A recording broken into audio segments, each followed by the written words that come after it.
غادي يحط في الاول. سي بون لا فامي. هشام تكبيسوا البارطاج، كلشي يكبس كلشي بارطاجي. كلنا يد وحده وان شاء الله غادي يكون خير يا رب. يلا الدراري يلا يلا يلا يلا يلا يلا يلا يلا خير ان شاء الله. خير خير خير ان شاء الله. واش تكسبتوا ولا الدراري ما كيأكسبتيش سونيك اصاحبي؟ واش انا محبسين الدراري النشاط؟ الدراري زيدوا النشاط زيدوا النشاط زيدوا النشاط زيدوا البارطاج، راه مربوحه ان شاء الله باذن الله. كاينين اساطير معنا ان شاء الله غادي يكون خير. الدراري طلعوا لايف طلعوا لايف. سير على الله بس قبلوا. سير اخويا سير حنا زاهيين. سير نزاو سير نزاو اخو سير نزاو سير نزاو سير نزاو اخويا تيجيو. سير نزاو سير نطلقوا موسيقى. سير اخويا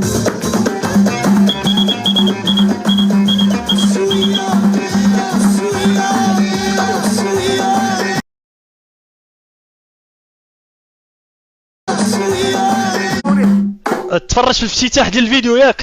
ايوا مرحبا. افتتاح ديال الفينال غتفرج فيه من موراها راك عارف شنو دير.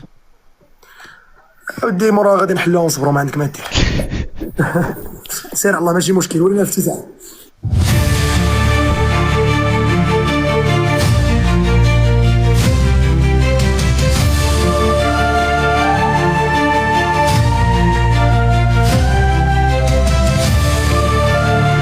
في أجواء ملتهبة ووسط ترقب الملايين وصلنا إلى اللحظة الحاسمة، نهائي دوري أبطال رمضان النسخة الثالثة. بعد 30 يوما من التحديات والصراعات، وبعد انسحاب وهروب العديد من المنافسين أمام قوة الخصوم ودعمهم الأسطوري، بقي اثنان فقط في الساحة، فاتن والشجح.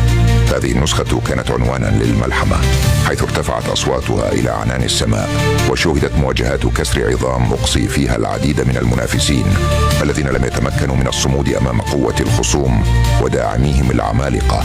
والآن تقف فاتن والشجح في النهائي المنتظر، الذي يعد ليس مجرد مواجهة بل حربا بين أعتى الداعمين في تيك توك، حيث سيتم حسم اللقب الأهم في ليلة لا تنسى. نشكر كل من شارك ودعم وأضاء طريق هذه الرحلة المذهلة. إنها نهاية مشوار طويل، ولكنها بداية أسطورة جديدة. استعدوا لمعركة النهائي واستمتعوا بالمشاهدة.